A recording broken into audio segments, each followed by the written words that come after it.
நம்ம எல்லாருக்கும் நல்லா தெரியும். ஜெயகாந்தன் அப்படிங்கிற ஒரு எழுத்து ஆளுமையை பற்றி எனக்கு தெரிஞ்ச ஒரு சின்ன கதையை உங்க கூட நான் பகிர்ந்துக்கணும்னு ஆசைப்படுறேன்.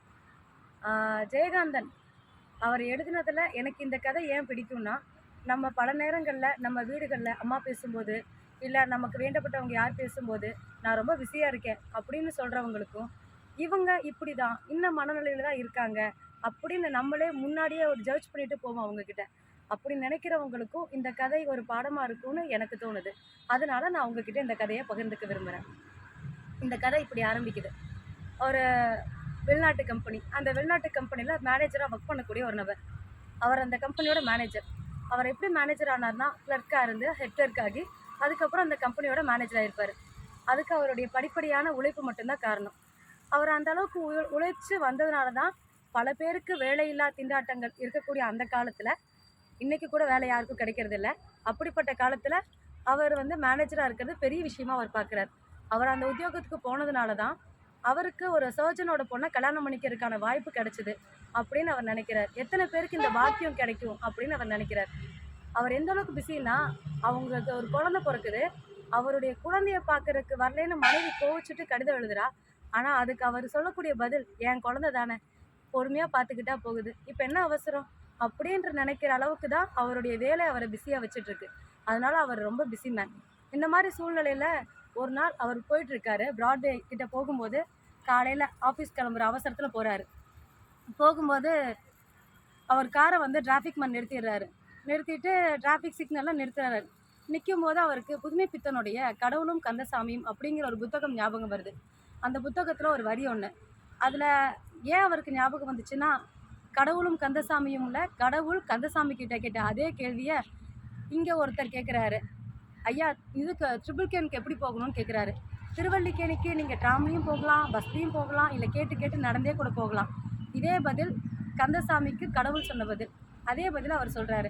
அப்போது சட்டுன்னு நினச்சிட்டு திரும்பி பார்க்குறாரு. அவருடைய பள்ளி தோழன் நிற்கிறான். பள்ளி தோழன்னதும் ஒரு ஆச்சரியப்பட்டுட்டு சாரதி அப்படின்னு கூப்பிட்றாரு. அவனுக்கு இவர் யாருன்னே தெரியல. உனக்கு என்ன தெரியலையா, வா. அதே நேரத்தில் சிக்னல் விழுந்துருது. வா பேசிக்கலான்னு காருக்குள்ளே ஏற்றுறாரு. அவர் பார்த்தா ரொம்ப நாள் சாப்பிடாம அழுக்கடைஞ்ச ஒரு ட்ரெஸ் போட்டுட்டு ரொம்ப பரிதாபத்திற்குரிய நிலையில் இருக்கார். அப்போ அவர் மனசுக்குள்ளே அவர் நினச்சிக்கிறாரு, இவருக்கு இவர் யாருன்னே தெரியல. யார் நீன்னு கேட்கும்போது, தெரியலையாப்பா, நான் தான் சதாசிவம், உனக்கு தெரியல அப்படின்னு கேட்குறாரு. இல்லை எனக்கு தெரியல அப்படிங்கிறார். அவர் ஊர் பேரை சொல்கிறாரு, அவங்க அக்கா பேரை சொல்கிறாரு. நீ தானப்பா அப்படின்னு கேட்குறாரு. ஆமான்னப்போ, எனக்கு தெரியலையா, வேப்பமரத்து வீட்டில் இருந்தேனே, நான் தான்ப்பா சதாசிவங்கிறாரு. ஓ அப்படியா அப்படின்னு அவரும் கேட்குறாரு. இந்த பேச்சுவார்த்தைகளுக்கு நடுவில் சதாசிவம் நினச்சிக்கிறாரு, இவன் ஏன் இப்படி ஆயிட்டான்? அப்போது நாங்கள் இருந்த நிலைமைக்கு என்னை விட வசதியான வீட்டு பையன், நல்ல படிக்கக்கூடிய பையன், இவன் ரொம்ப ரோஷக்காரனும் கூட, இவன் ஏன் இப்படி ஆயிட்டான்? மனசில் ஏற்பட்ட அதே கேள்வியை கேட்டுறாரு. அவர் கூனி குறுகி ஒரு ஓரத்தில், சீட்டோட ஒரு ஓரத்தில் உட்காந்துட்ருக்கார். கேட்டவுடனே அவன் அழுகிறானா அப்படின்னு இவருக்கு ஒரு பரிதவிப்பு ஏற்படுது. அவர்கிட்ட திரும்பி, இல்லை உனக்கு என்னால் ஏதாவது உதவி செய்ய முடிஞ்சா நான் ரொம்ப சந்தோஷப்படுவேன்னு கேட்குறார். அவன் அவருடைய நிலைமையை சொல்கிறார். இந்த மாதிரி என்னுடைய அப்பா அம்மாவுக்கு நான் தண்டச்சோராக இருக்க விருப்பம் இல்லை, வீட்டை விட்டு நான் வெளியே வந்துட்டேன். இப்போ நான் வெளியே வந்துட்டேன், எனக்கு ஒரு வேலை கிடைச்சா போதும், இந்த ஒரு வேலை கிடைக்கிறதுக்காக தான் நான் இவ்வளோ கஷ்டப்படுறேன் அப்படின்னு அவர் சொல்கிறார். இந்த சூழ்நிலையில் அவர் நினச்சி பார்க்குறாரு, ஸ்கூல் படிக்கும்போது இவருக்கும் அவருக்கும் ஒரு சின்ன சண்டை வந்துடுது. அது என்ன சண்டைன்னா, இவர் ஒரு கெட்ட வார்த்தை சொல்லி திட்டிடுவார். அதனால இவர் ரொம்ப ரோஷப்பட்டுட்டு, இவன் கூட யாரும் சேரக்கூடாதுடா, இவன் கூட யாராவது சேர்ந்தீங்கன்னா நான் உங்கள் கூட சேர மாட்டேன் அப்படின்னு அவர் சொல்கிறார். எல்லா பசங்களும் இவரை எந்த வார்த்தை சொல்லி திட்டினாரோ அதே வார்த்தை எல்லா பசங்களையும் சொல்லி திட்டுறாரு. கொஞ்ச நாள் போக போக எல்லா பசங்களும் இனிமையாக இருந்து ஃப்ரெண்ட்ஸ் ஆகிடுறாங்க. இவரும் ஊரை விட்டு கிளம்பும் போது கடைசியாக போய் சாரதி என்னை மன்னிச்சு கொடான்னு ராசி கடிதம்லாம் கொடுக்குறாரு. ஆனால் அவர் அதை படித்து கூட பார்க்காம கிழிச்சு போட்டுறார்.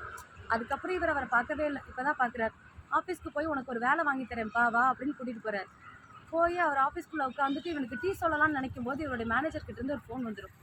இவருடைய எம்டி கால் பண்ணோன்னா இவர் ஃபோன் எடுப்பார். ஒரு கப்பலில் பேப்பர் வருது, அதை நீ 2 மணிக்குள்ளே ஷிப்மெண்ட் பண்ணி ஆகணும் அப்படின்னு இவருக்கு ஒரு கட்டாய வேலையை கொடுத்துருவார். அவள் அடுத்தடுத்து இருந்த வேலைகளில் தான் நண்பனை அழைச்சிட்டு வந்ததையோ, அவனுக்கு வேலை வாங்கி தரேன்னு உத்தரவாதம் கொடுத்ததையோ, அவனுக்கு சாப்பாடு வாங்கி கொடுக்கல, எதுவுமே வாங்கி கொடுக்கலைங்கிறது அவருக்கு ஞாபகம் இல்லை. ஏன்னா அவர் அவ்வளோ பிஸியாக இருப்பார். அவருடைய வேலைகளெல்லாம் சக்ஸஸ்ஃபுல்லாக முடிச்சதுக்கப்புறம் அவர் நண்பனை தேடுவார். கிளர்க் அனுப்பி எல்லாரையும் அனுப்பி தேடுவார். கிடைக்க மாட்டார். அடுத்த நாள் அதே பஸ் ஸ்டாண்டில் எங்கே பார்த்தாரோ அதே ப்ராட்வே பஸ் ஸ்டாண்டு கிட்ட போவார். அப்போது அவர் கிடைக்க மாட்டார். 3 நாள் கழிச்சு அவருக்கு ஒரு போஸ்ட் கார்டு வரும். அந்த போஸ்ட் கார்டில், இந்த மாதிரி நீ என்னை இப்படி பழி வாங்கிட்ட, நான் இறந்துருப்பேன், இந்த கார்டு கிடைக்கும் போது நான் இறந்துருப்பேன்னு. இங்கே இது யாரோட தவறு அப்படிங்கிறதோட அந்த கதை முடியும். நான் ரொம்ப பிஸி மேன் அப்படின்னு அந்த கதை முடியும். இதுதான் நான் முன்னாடியே சொன்ன மாதிரி, நம்ம ஒருத்தங்களை இவங்க இப்படி தான், இதற்காக தான் நம்மக்கிட்ட பேச வராங்கன்னு ஒரு அனுமானத்தோடு யாரையும் அணுகக்கூடாது அப்படிங்கிறதுக்காக தான் இந்த கதையை நான் பகிர்ந்துக்கிட்டேன். இந்த கதையை பொறுமையாக கேட்ட எல்லாருக்கும் ரொம்ப நன்றி. வணக்கம்.